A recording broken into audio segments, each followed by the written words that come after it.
talking point on the breakfast show this morning is all about an exciting show at Young Blood Africa on the 20th of May featuring the Charl du Plessis Trio.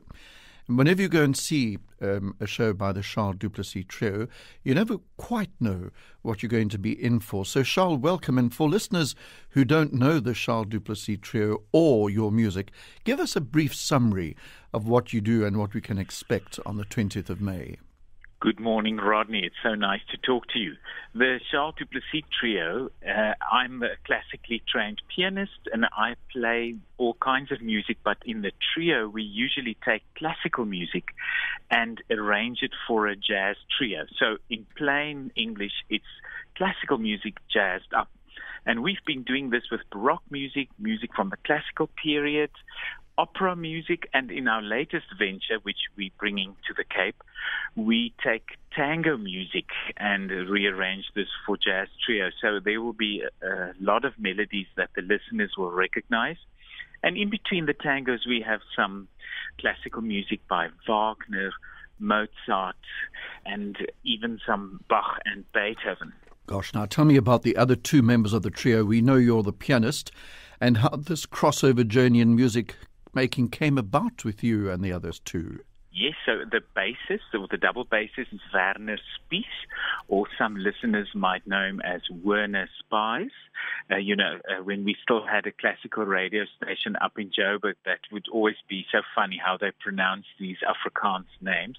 And then the drummer is Peter Oret. He didn't play in the trio right from the start, but he's been with us for about 4 or 5 years. So the crossover thing happened when we played a concert in Switzerland about 15 years ago, and they asked if we could do a Baroque program but for jazz trio. And I thought, how on earth would that be possible? And I realized, well, there were other people like the Jacques Lussier trio who had done that 50 years ago already, so I'm sure our version would be possible in a new and updated kind of style.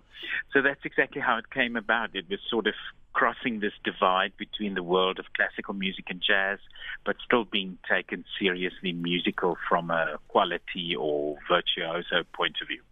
Charl, you know what I've always wondered? How much of your concerts are rehearsed and how much is improvised? And if you're going to say a lot is improvised, why is improvisation such an important part of your creative process? Well, I think the jazz idiom is rooted in improvisation. It's not possible to say you play jazz, but everything you play is written out, Rodney. So we try and make a very structured combination of both these things.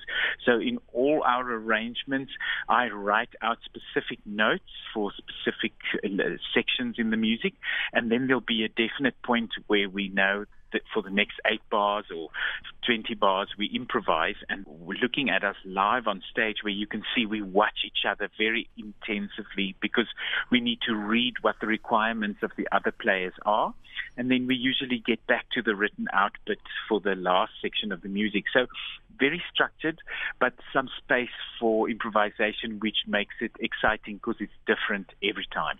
So concentration must be at fever pitch during a performance, especially during that improvisation section in those bars. But Charl, how would you describe a typical audience member of yours? More a classical music connoisseur, a jazz music lover? I think it's somebody who's open to maybe both genres, and that's exactly the idea, Rodney, that if there are some listeners who think, why should I spend a Friday evening going to listen to strange music, there will really be something for everybody. So for the classical connoisseur, there will be enough serious music making, and for some jazz buffs out there, I guess we groove enough to qualify as a vanilla kind of trio. For some jazz lovers. But in the end, it's really a creativity process and a diverse sort of menu of styles that we offer rather than a one dish served. Well, it obviously works, Charl, because of your longevity in this sort of line. And you've recorded many CDs, you've performed in Cape Town regularly.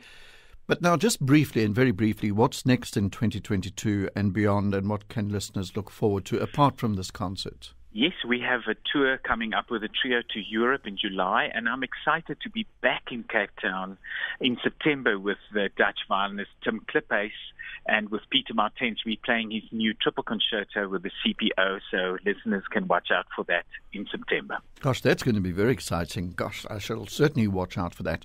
Thank you very much, Charl. Just a reminder then that the concert is on the 20th of May, isn't it, at Young Blood Africa in the evening? That's right, and tickets are available at Quicket. All right, thank you. I was talking to Dr. Charl du Plessis, and don't forget that date, 20th of May at Young Blood Africa. Thank you, Charl. Thanks, Rodney, and have a great day.